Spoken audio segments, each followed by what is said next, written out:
gledam u iste te roditelje i pitam se, a šta vi ljudi zapravo radite? Idete uz svoje dijete i sve jedan roditelj nosi torbu svog djeteta prema školi.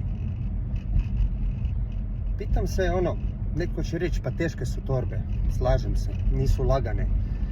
Međutim, da li su nam djeca dovoljno jaka da nose taj teret?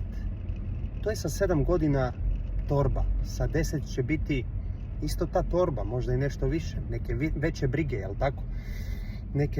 Neki veći životni izazovi koji će morati nositi na svojim leđima. A ako ih mi od malih nogu naučimo da mi sve radimo umjesto njih, recite mi kako očekujete onda sa 18, 19, 20, 25 godina da vam to isto dijete ne bude na leđima, da vam ne bude, što bi rekli, na vašoj grbači i da očekujete od njega samostalnost.